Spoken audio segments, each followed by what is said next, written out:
Et parmi les points essentiels à une bonne rentrée, les affectations des enseignants et nominations des chefs d'établissement qui, elles, ne sont toujours pas effectives à ce jour.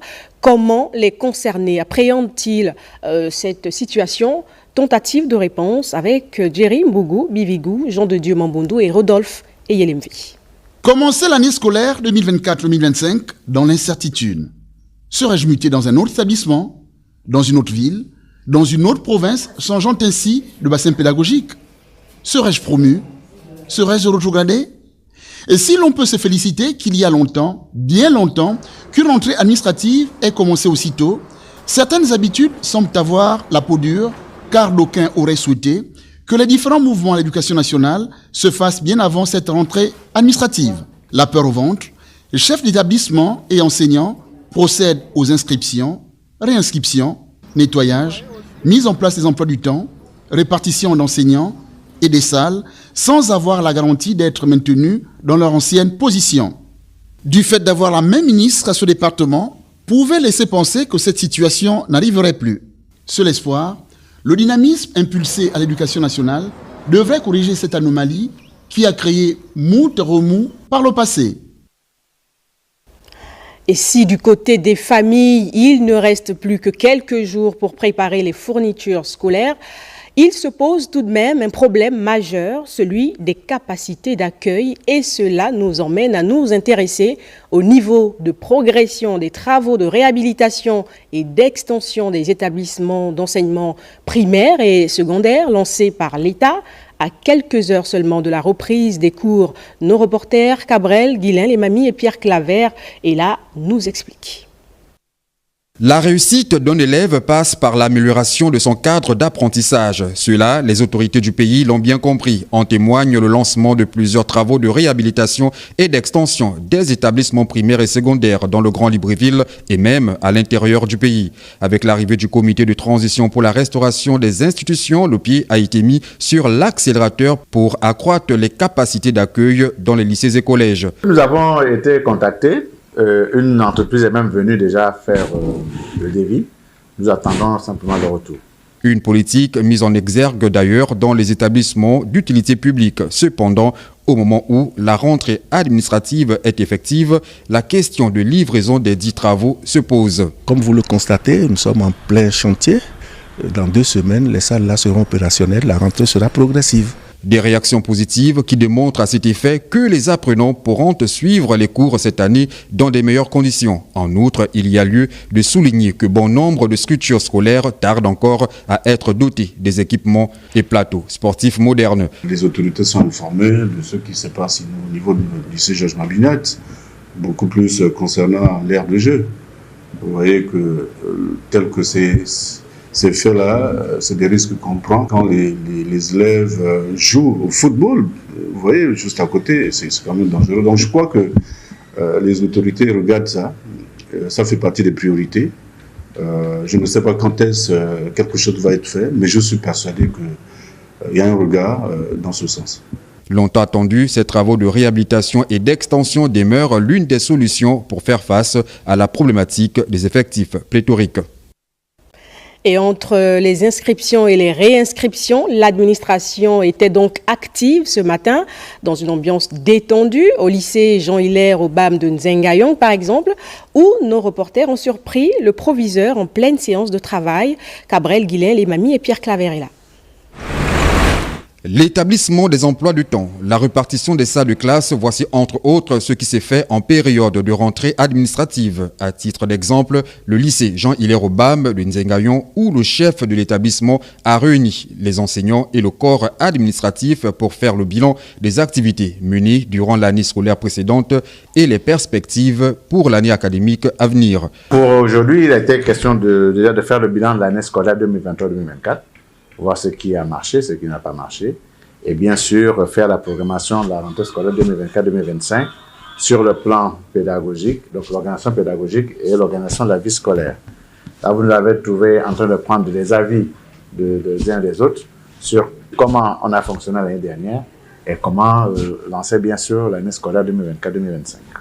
Entre autres points évoqués au cours de cette séance de travail, les questions liées à la sécurité au sein de l'établissement. Depuis l'année surpassée, on va dire ça comme ça, nous avons pris des mesures de sécurité.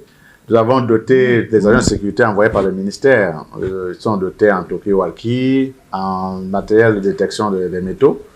Donc, s'il y a encore des forces, on pourra multiplier ce type d'action, donc ajouter le matériel qui manque. Avec une telle rencontre, on peut dire que la rentrée de classe se fera dans la sérénité, ici, au lycée Jean-Hilaire Obama. Et dans la fièvre de cette rentrée scolaire, certains responsables d'établissements se montrent plus habiles. Ils procèdent actuellement à des formations de leurs enseignants, pour le moins express, axées sur la psychologie de leurs apprenants. Et c'est le cas du complexe scolaire Michel Dira. Objectif, maîtriser l'art de l'apprentissage efficace et garantir de meilleurs résultats scolaires. Fernande Zanvé. Partir d'un style dit autoritaire à celui considéré comme démocratique en salle de classe est l'objectif de cette formation Codiscience initiée par le complexe Dira envers ses enseignants. Avec le style démocratique qui n'exclut pas, si vous voulez, le contrôle, si vous voulez, qui n'exclut pas entre griffes le pouvoir de l'enseignant en classe, on arrive tout de même à échanger de façon assez libre. C'est-à-dire que l'enseignant et l'élève ou l'apprenant travaillent de telle sorte qu'ils ne sont pas dans un rapport de maître-esclave, dans un rapport de supérieur à inférieur. Désormais, ils ont le devoir de sortir de leur style classique pour avoir une nouvelle approche pédagogique. Comprendre le subconscient des élèves est le projet académique de cet établissement qui vise l'excellence. Notre objectif a changé cette année. Nous avons décidé qu'il fallait modéliser notre façon d'enseigner, notre façon d'atteindre la réussite pour la partager aux autres. Donc nous avons décidé cette année de travailler sur un documentaire qui va reprendre la récupération d'un élève en situation de difficulté en début d'année que nous accompagnons jusqu'à la fin de l'année pour le transformer en l'un des meilleurs élèves de la classe. Cette formation Codiscience pourrait changer le mode de transmission en classe. Nous avons voulu en fait matérialiser la vision de notre gérant M. Ozambé par la mise en place dès le premier jour de la rentrée administrative d'une formation dans le cadre des cognisciences qui vont permettre à nos enseignants de mieux comprendre la psychologie et le subconscient de nos élèves afin de pouvoir créer dans les salles de classe les meilleures conditions d'apprentissage. La rentrée administrative 2024-2025 est la période indiquée pour jeter de nouvelles bases, sortir des sentiers battus afin de s'arrimer à une nouvelle méthode qui rime avec les challenges de l'heure.